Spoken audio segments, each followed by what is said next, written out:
Listen, all in all, I'm proud of our guys for the job that they did of just hanging together against Denver. I thought Denver had a nice game plan. My hat goes off to Vic and the job that he's doing up there. So, um, and on the other hand, I thought our coordinators had a good plan.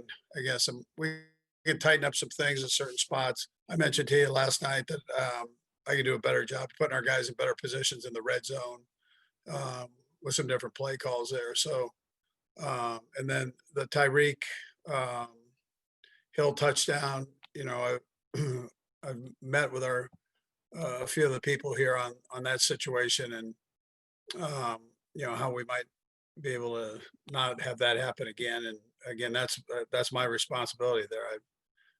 I mentioned to you how it kind of went down yesterday, and so our people upstairs got the live feed as fast as they possibly could up on the board and to the box, and it was just wasn't quite in time to take a review of it before we had to punt, but that's no fault of theirs. And it's one of those things.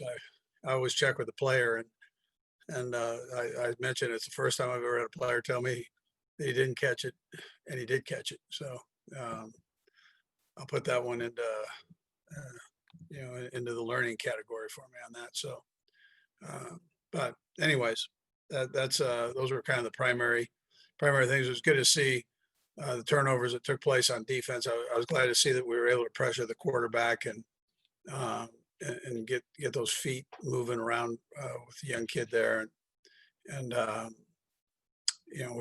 we'll keep growing as a football team. We got a big challenge this week going down to the Dolphins. They're sitting there 8-4 and playing good football right now. Both sides of the ball and special teams are number one in special teams. Matter of fact, in the NFL. So um, we've got to make sure we do a good job all the way around against them. So with that, time's yours. Go first to Bob Fesco. Go ahead, Bob.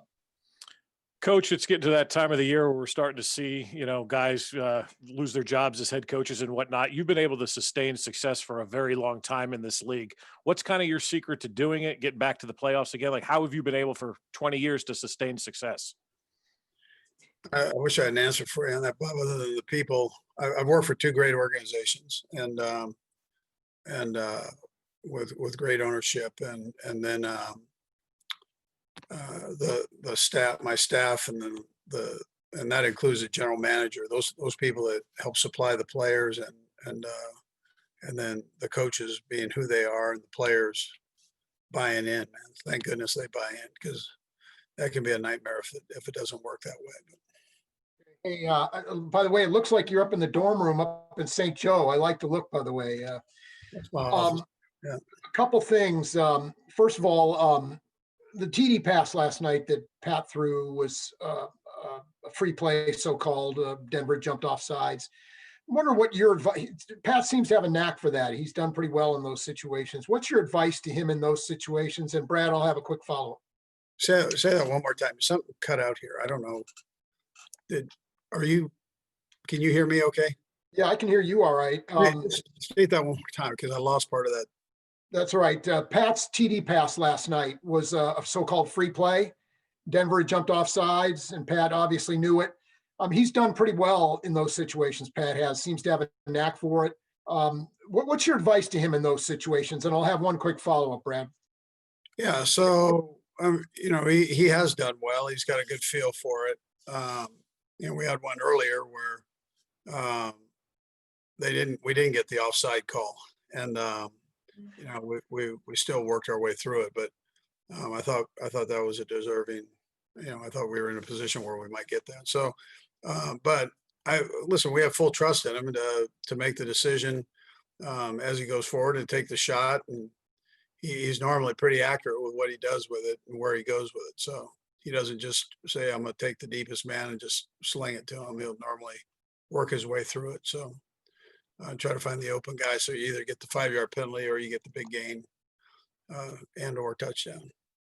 So what changes for him after the snap then? I mean, does he change how he goes through his reads, anything like that? Well, he'll take a peek at the deepest route and then he just works his way back down. So, Thanks. yep. Let's go next to Sam Mellinger. Go ahead, Sam. Hey, Andy, you went through a little bit of the Tyreek touchdown, non-touchdown play, but could you expand on what you see as the fix to make sure that doesn't happen again? And specifically, I'm curious, the guys in the booth who are looking at the replay and kind of giving you a heads up one way or the other, are they reliant on the network broadcast, or do you have like an in-house feed that comes? No, we have an in-house feed that gets there a tick sooner. You see it on the scoreboard. I mean, that's what you saw on the scoreboard was what we saw on the feed. So it was all the same. Now there's some restrictions on that they've got league restrictions there. So you've got to abide by, but in certain situations, but you know, they got it up as fast as they could get it up. And they've got a couple things that legs they have to go through before they present it to you. And so it just timed up. It was a weird deal. We really haven't had that problem. So we've been pretty good with it, but this was unique. I'm sitting there real time, I'm giving you my thought on it. I'm going, I've never had a player tell me that he definitely, and he said, I should have jumped soon. I jumped too soon and I didn't get it. And I dropped it. So I go, all right. And then all of a sudden there's a chance that he actually caught the ball. And I just kind of watched the officials' reaction to it. I did this on tape now afterwards, but the officials' reaction to it, and he sensed something, but because he kind of did a little, shuffle to the left to see if he could get in better position. But even I think he was fooled by it too. So obviously. But anyways, that's kind of what you do. Normally, they're going to get it up there as fast as they can get it up within whatever guidelines that are given to them on situations, and then we go from there. Let's go next to Herbie Tiopi. Hey, Coach. Good afternoon. Hey, two questions here, not related to each other, but the first one is you mentioned the Dolphins. And I'm curious, what are your first impressions of that offense, especially with their rookie quarterback? And then the second one is Colin Saunders has been inactive for 5 straight games. I'm curious, is it still the injury? Is it affecting his ability to get on the field? Well, that and some of the other guys that have been in there have done okay. So, you put one up, you got to put one down. That's one of the negatives about when you get injured. If somebody steps in and does pretty good, then that's what goes on. But he's a good football player, and his time will come here. So, and then as far as the young quarterback and their offense, look like they're doing well. They've kind of mixed in Fitz with that and moved the quarterback around a little bit there. So position around. But I think both of them are quality guys and players. So we've got to make sure we have a good week of practice, and they've got a couple good runners and receivers and so on. So got to play well. Let's go next to Sarin Petro. Good, Sarin. Coach, a couple questions real quick. First of all, just about what kind of confidence Patrick having him and his abilities gives to your team. You had a lot of things go against you in this game, right? Obviously the Tyreek Hill touchdown, you had a kind of a questionable holding call, maybe kind of ticky-tack that takes another touchdown off the board. Yet there never seems to be any kind of, wavering. How much of that, obviously it's your program, right? And there's the mindset that you start with, but how much of it is added on by the fact that you've got a guy that there's so much confidence in there in the huddle? Yeah, sure. I mean, everybody has confidence in him that he's gonna do the right thing, and I think he has the confidence in everybody else that they're gonna do the right thing too. So I think that's what it's really all about, being selfless that way. Be competitive, want the best play, and execute it at the best of your ability. All of those things are important, but at the end of it, know everybody's giving their best and pulling in the right direction. I think ends up being important.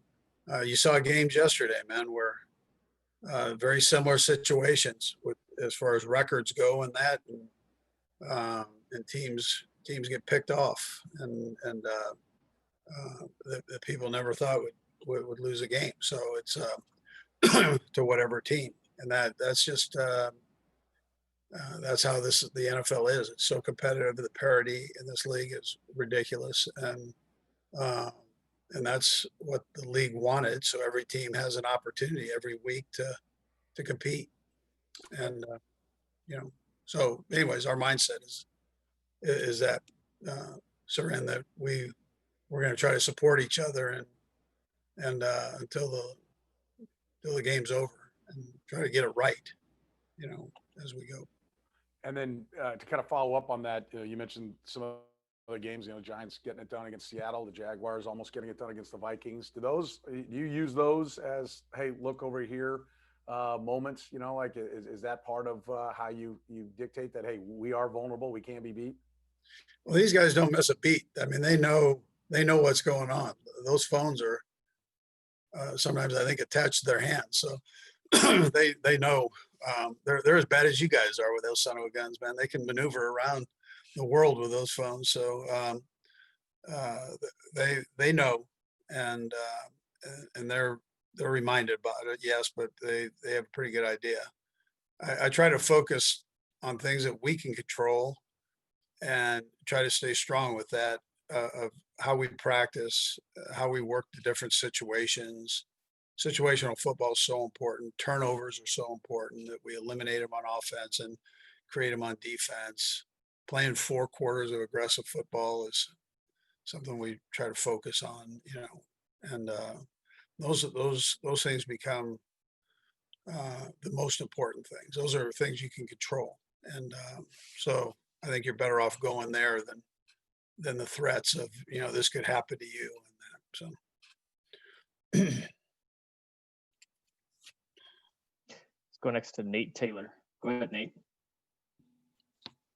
Hey, Andy, rewatching the film of last night's game and maybe looking at some of the previous games as well, is there anything that you're noticing in situational football, with short yardage, whether it's at the goal line or 3rd and 4th and short, that you can kind of tell that needs to be cleaned up, whether it's offensive line, whether it's running back, whether it's sort of, responsibilities? Have you seen something that you can say is consistently the issue there on maybe short yardage, particularly in the goal line?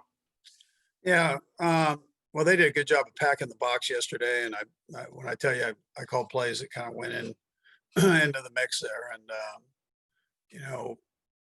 again, we all have a piece of the pie, but I can give the guys a better chance if we do some different things there. But, that we'll get that worked out. So I can't give you exactly the things, Nate, doggone it. But I will tell you that I can do a heck of a lot better down there for them. Got time for a couple more guys. We'll go Aaron and then Matt. Go ahead, Aaron. Coach, Denver gets the Tim Patrick touchdown to go up 4, and then the offense goes 7 plays, 75 yards. It looked like all of them were pass plays. Is it fair to kind of ask the offense turns into, and we saw this out of Seattle for a little bit with the let Russ cook? Is there a let Patrick cook, putting the ball in the best playmaker's hands and letting him go make a play? Well, he's doing pretty good, I think. Every week you guys ask me about a record here or there or something. So I think he's cooking pretty good. I'd like to eat some of the stuff that he's cooking, so if we're going analogies here, because it looks like it's pretty good. I think he's okay. I mean, we've got enough going here, I think. And, it is the NFL, and there's great competition, and, things happen. I mean, we're close to 500 yards a game, and that's, I'm not going to tell you I'm not a big liver guy, so I'm going to tell you it's not chopped liver, but it's,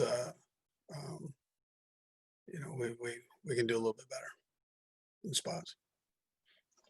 We'll go last to Matt McMullen. Go ahead, Matt. Hey, Coach. I'm just curious. Last time you were in Miami was a pretty big night for you and for this franchise.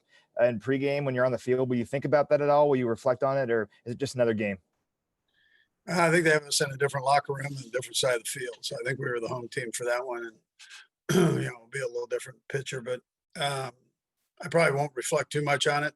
I'm try to concentrate on these guys because they're going to draw all the attention. So, I mean, for me at least, and I think from our football team, but it's, I mean, it'll be great to be back there, I guess, to answer your question, but I probably won't think too much about the other part. No. Coach, we appreciate the time. Thanks for joining us. Okay. Thank you. Yep.